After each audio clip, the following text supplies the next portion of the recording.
I never imagined I'd be writing this kind of post. Looking back, maybe I should have seen the signs sooner, but love makes you blind sometimes. Here's my story. I, 27F, met Jake, 25M, 2 years ago at my friend Sarah's backyard barbecue. Sarah works with me at Memorial Hospital where I'm a pediatric nurse. Jake caught my attention right away. He wasn't like the loud, party-focused guys there. He stayed on the quieter side, helping Sarah's husband with the grill and playing with the kids. My daughter Emma, who was 4 at the time, practically claimed him as her personal jungle gym. Jake worked in IT security and had a 4-year-old son, Tyler, from his previous relationship. We bonded over single parenthood struggles and our shared love of true crime documentaries. Our first date was actually watching Netflix with our kids having a playdate.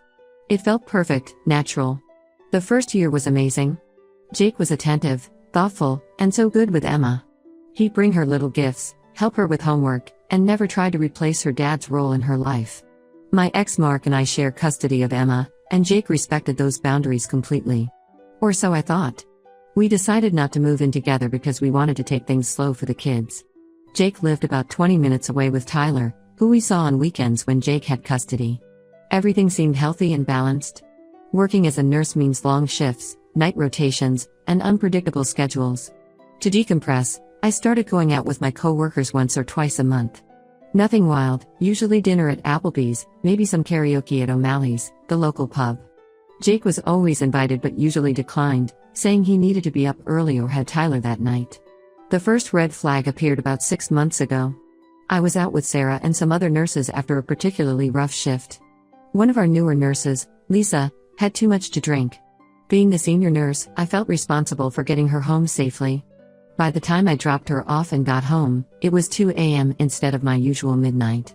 Jake was sitting in his car outside my house. He'd been there for hours, calling and texting nonstop.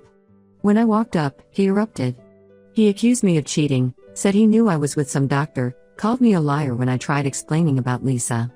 I showed him the text from Lisa thanking me for the ride home, but he said I probably had a friend send fake messages. After that night, Jake's behavior changed drastically. If I was at work, he'd text constantly asking which doctors were on duty. He started surprising me with lunch visits to the pediatric ward, supposedly to be romantic, but really to check who I was working with. He'd question the male nurses and even some of the parents of my patients. During my nights out, he'd demand photos every 30 minutes to prove where I was. If I didn't respond quickly enough, he'd start calling everyone he knew who might know my whereabouts. One time, he actually called my ex-husband at midnight asking if he knew where I was. Things got really weird when he started following me without my knowledge. I only discovered this when I arrived at Applebee's one night and he confronted me in the parking lot. He'd been tailing my car for 20 minutes, convinced I was meeting a secret boyfriend. My co-workers watched in horror as he screamed at me, calling me horrible names. The restaurant manager had to threaten to call the police before Jake finally left. His controlling behavior extended beyond my social life. He started commenting on my scrubs, saying they were too revealing. He'd get angry if male patients' fathers talked to me too long. He even complained about me taking my male patients to the bathroom, saying it was inappropriate. I had to explain multiple times that it's literally part of my job as a pediatric nurse. The situation with Emma started worrying me too. Jake began questioning her about my activities when I wasn't around. He'd ask if any men visited the house, what time I got home from work, if mommy had any special friends. Emma didn't understand why these questions were wrong. She thought Jake was just being interested in our lives. Last week was my breaking point. I was working the night shift in pediatrics when Jake somehow got past hospital security at 3 a.m. He burst into the ward while I was checking on a sleeping patient, screaming about me sleeping with doctors. He was so out of control that my supervisor had to call security. Parents were woken up, kids were crying, and I nearly got written up for causing a disturbance. When I confronted him the next day, he broke down crying. He told me his ex had cheated on him throughout their relationship with multiple men. He said he found out when Tyler was born that the baby might not even be his, but he never got a paternity test because he was too scared of the truth. He begged me to understand that his behavior came from trauma, that he couldn't bear losing another person he loved to cheating. I felt terrible for him. What he went through with his ex sounded awful. But his behavior was affecting every aspect of my life. My coworkers were walking on eggshells around me. My friends had stopped inviting me out. Emma was learning unhealthy relationship patterns. Even my ex-husband expressed concern about Jake's influence on our daughter. When I suggested he get help for his trust issues, he completely lost it. He accused me of calling him crazy and manipulative. Then came the ultimatum: either I quit working night shifts and stop going out with friends, or our relationship was over. Now I'm torn. I care about Jake, and Emma adores him and Tyler. Breaking up means hurting both kids. But I can't live like this anymore, constantly defending my every move, afraid to check my phone, watching my daughter learn that this kind of controlling behavior is normal in relationships. My friends say I need to end it before his behavior escalates further.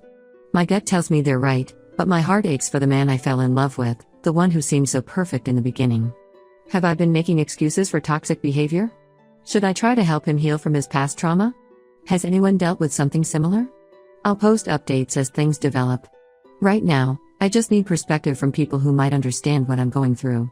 Update 1: Thanks to everyone who commented on my original post. You all helped me see things clearly. A lot has happened in these 2 weeks, and I need to share it because things got much worse than I imagined. After reading the comments, I decided to stand firm about my job and friendships. I met Jake at a local coffee shop to avoid any scenes. I told him I wouldn't quit my job or stop seeing my friends, but offered to work on trust issues together. He surprised me by staying calm. He apologized for the hospital incident and promised to do better. I actually felt hopeful. That hope lasted exactly 3 days. I was helping Emma with homework when she casually mentioned playing a game on her new iPad. This confused me because Emma didn't have an iPad. When I asked where she got it, she said Jake gave it to her last week after school. She said he often picked her up and took her for ice cream or to the park. My blood ran cold. I never authorized Jake to pick up Emma. I called the school immediately. They confirmed Jake had been picking up Emma several times over the past month, saying he was my boyfriend and authorized to get her. He'd even added himself to her emergency contact list by forging my signature. When I asked Emma about these trips, she revealed Jake made her keep them secret. He told her it was their special time together, and mommy wouldn't understand. He'd been buying her toys and treats, all with the condition that she not tell me. He'd ask her questions about who visited our house, if any men came over, what time I got home from work. I checked the iPad and found the tracking app installed. He wasn't just tracking Emma's location, he was tracking mine since she was usually with me. The iPad's photo stream showed pictures I didn't know existed, photos of me at work, at stores, at friends' houses. Jake had been following us and taking pictures for weeks. It got worse. The school principal called me the next day. Teachers reported a blue Honda frequently parked outside during recess. A male driver would watch the playground through binoculars. They'd noted the license plate, it was Jake's car. He'd been stalking my 6-year-old daughter at school. I immediately blocked Jake on everything and sent him a text saying we were done. Within hours, emails started flooding in from different addresses. Notes appeared on my car. He'd show up at my house at 3 a.m., just sitting in his car watching my windows. I had to explain to Emma why Jake and Tyler couldn't be in our lives anymore. She cried for hours. Then came the call that changed everything. A woman named Rachel called me, identifying herself as Jake's ex, Tyler's mom. She found my number in Jake's phone while he was sleeping. She wasn't calling to cause trouble, she wanted to warn me. The story Jake told about her cheating was completely false. She left him because of his obsessive controlling behavior and stalking. The paternity question was a lie too. They did get a test, Tyler was definitely his son. But Jake kept using this story to manipulate new girlfriends, playing the victim of a cheating ex. Rachel told me horrifying stories. Jake had installed hidden cameras throughout their house. He put tracking devices in her car and phone. He hired private investigators to follow her to work and track her shopping trips. His obsession got so bad he lost his IT security job because he spent more time monitoring her than working. The final straw for Rachel came when she discovered Jake had been manipulating Tyler, then 3, into spying on her. He'd ask Tyler about mommy's friends, if any men visited, what time she got home. Just like he did with Emma. Rachel got a restraining order, which Jake violated multiple times. She had to move 3 times to escape him. I spent the next few days in a panic. I documented everything and filed for a restraining order. I called Emma's school and removed Jake from all contact lists, showing them photos so security would know to keep him away. I changed our locks, installed security cameras, and informed my apartment complex about the situation. Yesterday, my ex-husband Mark called me. Jake had contacted him with evidence that I was an unfit mother. He sent Mark doctored photos suggesting I brought men home while Emma was there, fake texts about me drinking heavily, and made up stories about me leaving Emma alone at night. He urged Mark to file for full custody. Thankfully, Mark and I have maintained a good co-parenting relationship. He saw through Jake's manipulation immediately and forwarded me all the messages. We're documenting everything for the restraining order case. The scariest part? Rachel wasn't Jake's first victim. She knew of at least 2 other women before her who experienced the same pattern. Jake would date single moms, charm them and their kids, then slowly isolate them through manipulation and fear. When they tried to leave, he'd threaten their custody of their children. Emma's in therapy now. The therapist says she's confused and hurt, especially about Tyler. She doesn't understand why she can't see her friend anymore. She's also struggling with guilt about keeping Jake's secrets, even though we've explained that none of this is her fault. I feel like such an idiot for not seeing the signs earlier. Everyone who commented about red flags was right. I'm sharing this update because I want other single parents to know that someone using your kids to spy on you is never okay. Trust your instincts. Don't ignore the red flags like I did. I'll update again if anything major happens. Right now, I'm focused on protecting Emma and getting that restraining order. The police are finally taking this seriously after seeing the evidence and hearing from his other victims. Update 2: The situation has gotten worse in ways I never imagined possible. What I discovered in the past few weeks has left me questioning everything about the past 2 years. Remember how I mentioned Jake contacted my daughter's father? That was just the tip of the iceberg. The police investigation revealed Jake had been building an extensive case against me for months. He had folders on his laptop filled with photos of me at work, screenshots of my social media, and detailed logs of my daily activities. He'd edited some photos to make it look like I was getting too close to male co-workers or drinking at work. Sarah, my closest friend at work, finally broke down and told me everything last week. Jake had created a group chat with most of my co-workers months ago. He posed as a concerned boyfriend worried about my drinking problem and inappropriate behavior with male staff and patients' fathers. He sent them edited screenshots of texts where I supposedly admitted to sleeping with doctors. He even created fake email addresses pretending to be concerned patients' parents complaining about my behavior. The hospital incident from my previous post? That wasn't a spontaneous outburst. Jake had been planning it for weeks. He befriended Mike, one of our security guards, telling him he was planning to propose to me during my night shift.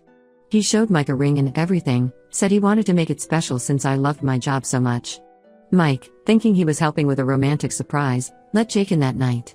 Mike lost his job because of this.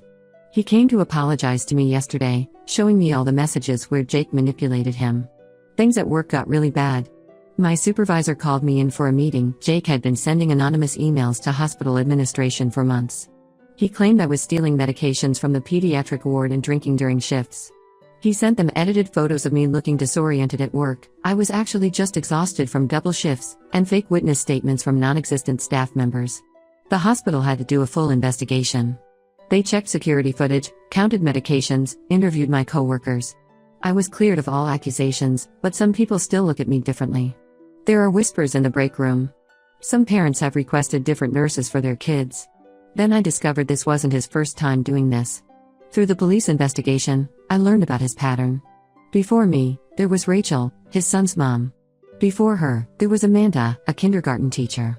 Before Amanda, there was Kelly, a daycare worker. All single moms. All worked with kids. All had their careers nearly destroyed by Jake's accusations. Amanda had to leave her teaching job because Jake spread rumors that she was inappropriate with male students. Kelly's daycare shut down after Jake sent anonymous tips to state inspectors about alleged negligence.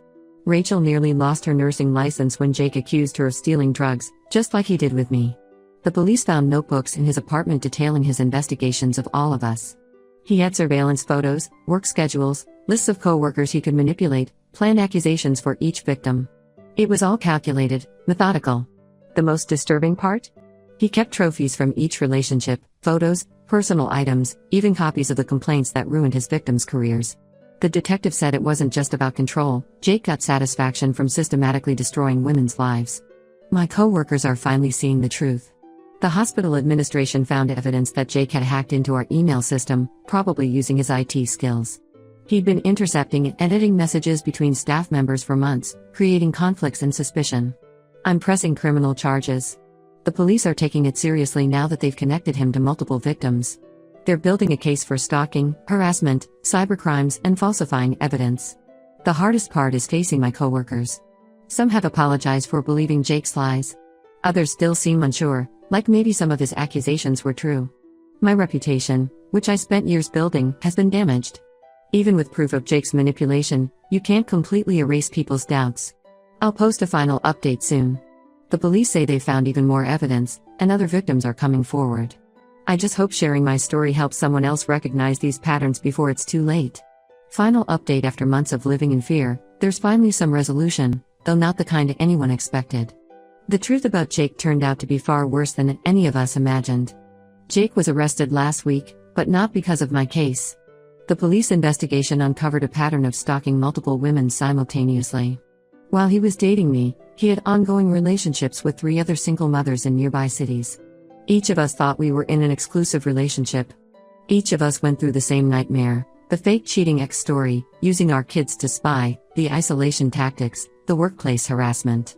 During the raid on his apartment, police found dozens of notebooks documenting our daily routines.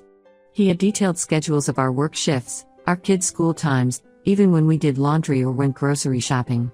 They found folders of manipulated photos, stolen work badges from various hospitals and schools, and recordings of phone conversations he'd secretly taped. The most disturbing discovery was in my house. Remember all those times Jake offered to help with home repairs?